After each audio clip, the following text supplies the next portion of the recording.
Osim ugovora za posao, za dobijanje vize nam je potrebna i adresa stanovanja.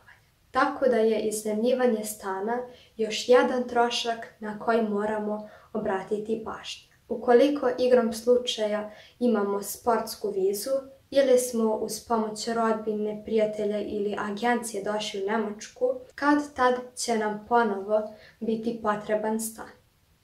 Kod stanova postoje 3 vrste troškova. Prvi su troškovi prostora, drugi su dodatni troškovi i treći su troškovi struje. Počet ćemo od troškova prostora. Ovi troškovi su zavisni od toga u kojoj oblasti živite. Recimo, 50 metara kvadratnih u mom gradu košta 500 evra, a u Berlinu 1200.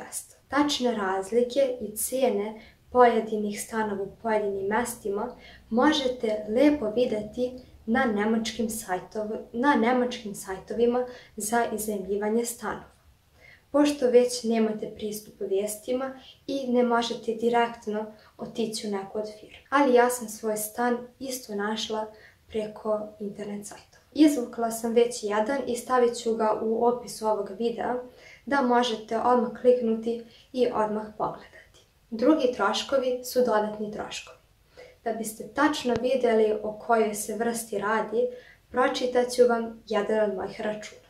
U ove troškove spadaju neki porez, zatim osiguranje cijele zgrade, još neko dodatno osiguranje, đubre, onda one plastika i taj otpad, zatim grejanje, struja, još neko svetlo napolju čini mi se. Zatim ne znam što je tačno ovo, domar, struja u cijeloj ulici, ako ona je vjerovatno bila struju u cijeloj zgradi, sada struju u cijeloj ulici, zatim neki kablovi i lift. Ja ovdje imam zahtjevtanih nekoliko računa, tako da znam da ovdje spadaju i voda i neki popravki i slično, ali eto, to su znači ti sporedni troškovi. Oni direktno zavise od broja osoba.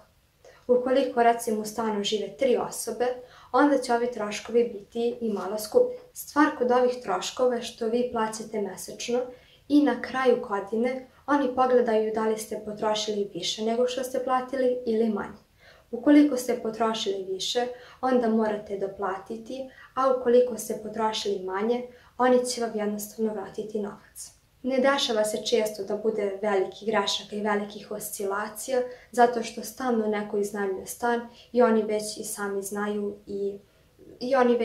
znaju koji je taj prosjek koji se treba plaćati. I treći su troškovi struje. Ja sam promijenila svoju firmu za struju zato što čini mi se da su kasnili ili da nisam mogla da plaćam ili slično, tako da to ćete vidjeti s onim koji vam izdaje. Oni vam mogu pomoći, mogu vam nekoga posavjetovati. Sada slijedi jedna zanimljiva stvar.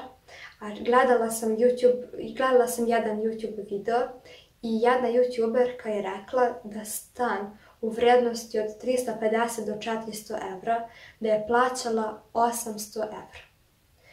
Zato što je bilo kod nekog Srbina i da se jako zaznula, tako da vodite računa da gledate stanove na zvaničnim sajtovima. Postoji problem o kojem je ona pričala, a to je da je potreban dokaz da ste primili 3 plate. U mom slučaju to nije bilo tako. Ja sam platila 2 ili 3 mjeseca kauciju i tako sam mogla direktno legalno da iznajmljujem svoj stan. Ukoliko opet nemate tu opciju, onda ćete možda morati da plaćate više, ali nećete morati tu kauciju. Ili šta znam, svako mora da vidi za sebe i da vidi koji je grad najbolji za ono što mu je potrebno. Moj grad je miran grad, ima dosta mjesta za zapošljavanje, a nije kao, ne znam, Minhen ili Frankfurt ili ti veći gradovi gdje Berlin, da ne pričam, gdje je tolika potražnja da su stanovi nenormalno skupi.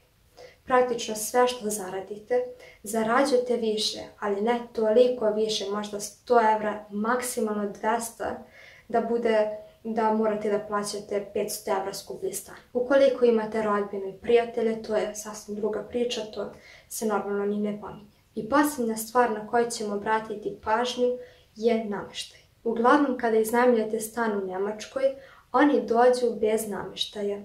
Tako da ćete morati za to odvojiti neki novac i sami kupiti najmanje krevet, orman i radni stol. Ideja ovog videa je da kada imamo što više informacija, da lakše pronađemo naš životni put. Od sljedećeg videa nastavljamo dalje sa troškovima hrane, tako da se prijavite na ovaj kanal jer je potpuno besplatno. Vidimo se uskoro.